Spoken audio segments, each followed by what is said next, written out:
अस्सलामुअलैकुम। मैं वहाब अंसारी आपसे मुखातिब हूँ। प्यारे बच्चों, JCRTDG स्कूल में आपका खैर मकदम है। इस वीडियो लेसन में चौथी जमात की दरसी किताब इब्तिदाए उर्दू का तीसरा सबक लेकर हाजिर खिदमत हूँ। इस सबक का उन्वान है परिंदों की दुनिया। बच्चों, आप लोग बागों में, जंगलों में या अपने घरों के आसपास तरह तरह के परिंदे देखे होंगे। हम लोग उन परिंदों के बारे में मज़ीद मालूमात हासिल करेंगे। तो आइए शुरू करते हैं। हमारे मुल्क में छोटे बड़े रंग बिरंगे परिंदे पाए जाते हैं। किसी की आवाज़ सुरीली है, किसी की करखुत करखुत कहते हैं बच्चों सख्त, खुरदरी या भद्दी आवाज़ को।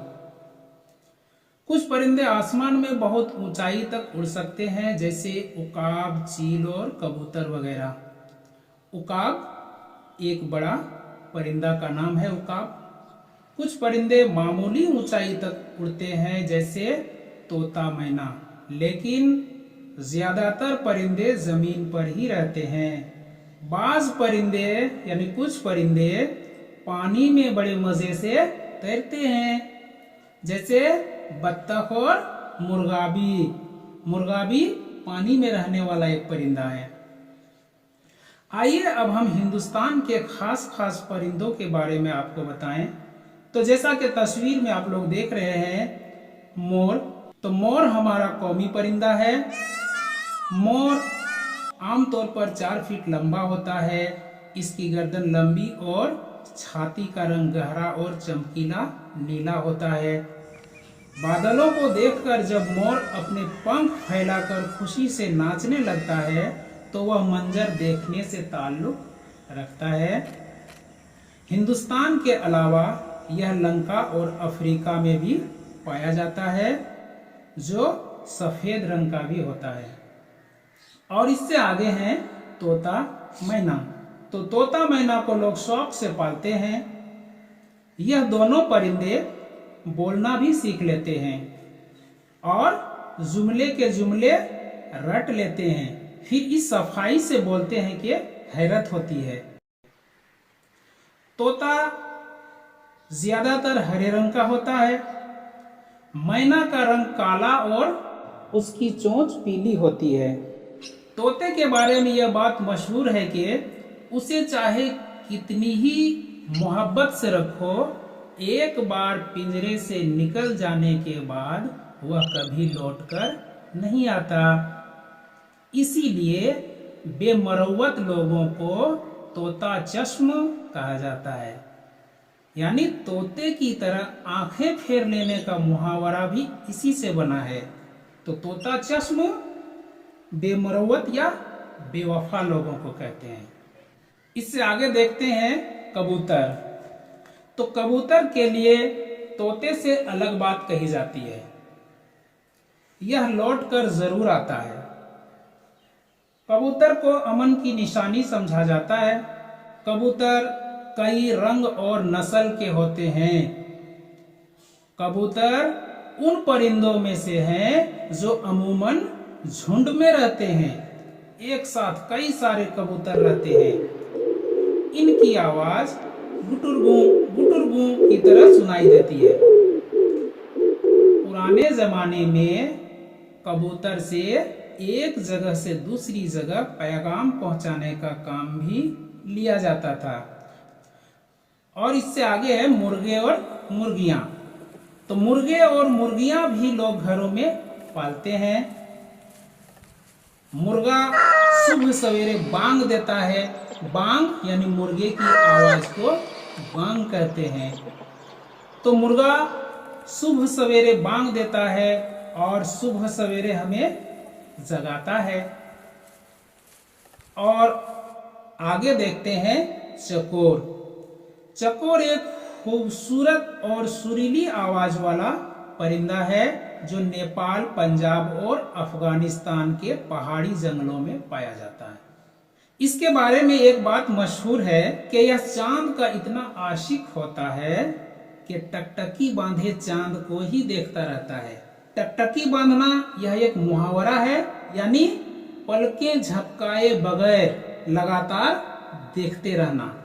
अब आगे देखते हैं, बगला, सारस और हंस लगभग एक ही तरह के परिंदे हैं, लेकिन उनकी आदतें अलग अलग हैं। बगले की टांगें, चोंच और गर्दन लंबी होती है, लेकिन दुम छोटी होती है। बगला भगत नाम से कहावत भी बन गई है।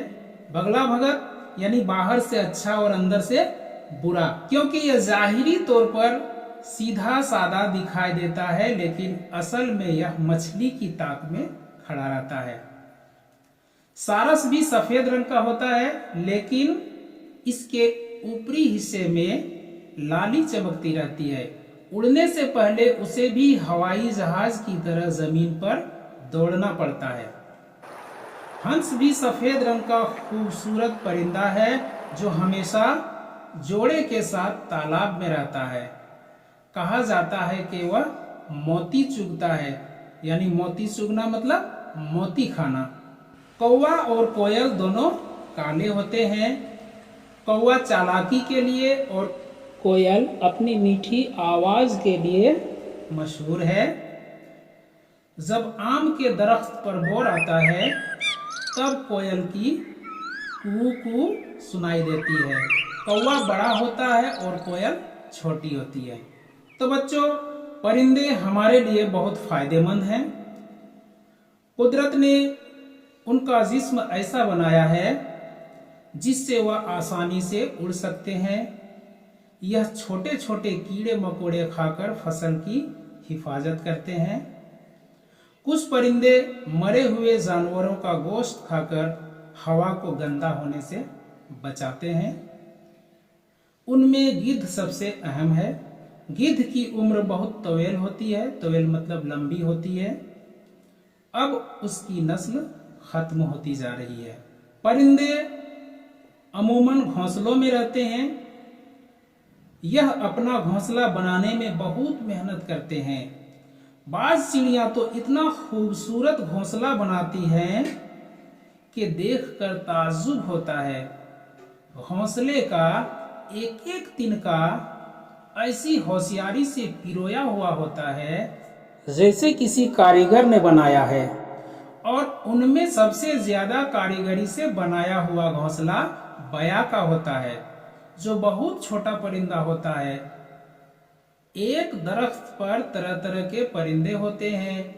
सबके घोंसले अलग अलग तरह के होते हैं। बाज परिंदों का घोंसला टोकरी की तरह होता है।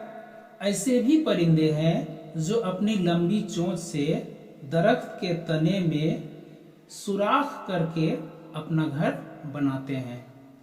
तो बच्चों, जरा सोचो, इन खूबसूरत परिंदों के बगैर दुनिया कैसी लगती?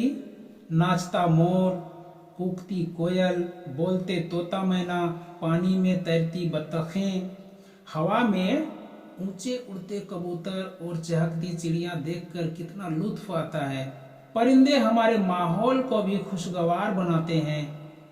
अगर परिंदे ना होते तो शायद दुनिया ऐसी हसीन और खूबसूरत ना होती। हमारा यह फर्ज है कि हम परिंदों की हिफाजत करें। तो बच्चों, गौर कीजिए, हमारी दुनिया जानवरों से भरी पड़ी है। जमीन पर रेंगने वाले, पानी में तैरने वाले और हवा में उड़ने वाले बेशुमार परिंदे हैं जो दुनिया को खूबसूरत बनाते हैं और इसके माहौल को गंदगी से बचाने में हमारी मदद करते हैं। माहौल के एक माना समाज और घर बाहर के वह हालात हैं जिनमें इंसान रहता है, लेकिन इस सबक में यह लफ्ज माहौलियात के माना में इस्तेमाल हुआ है। माहौलियात हवा, पानी और जमीन को साफ सुथरा रखने की कोशिश है। परिंदे इस कोशिश में हमारा साथ देकर माहौल को साफ सुथरा रखते हैं। तो बच्चों, इनके अलावा भी बहुत से परिंदे हैं और ऐसा नहीं है कि सारे परिंदे सिर्फ फायदा ही पहुंचाते हों, उनसे नुकसान भी पहुंचता है। खेत के खेत बर्बाद कर देते हैं। बागों में जाते हैं तो सारे फल उतर डालते हैं, मगर उनके फायदे बहरहाल ज़्यादा हैं। तो बच्चों इस वीडियो लेसन में इतना ही। अब वहाब सर को इजाज़त दीजिए। शुक्रिया। खुदा हाफिज।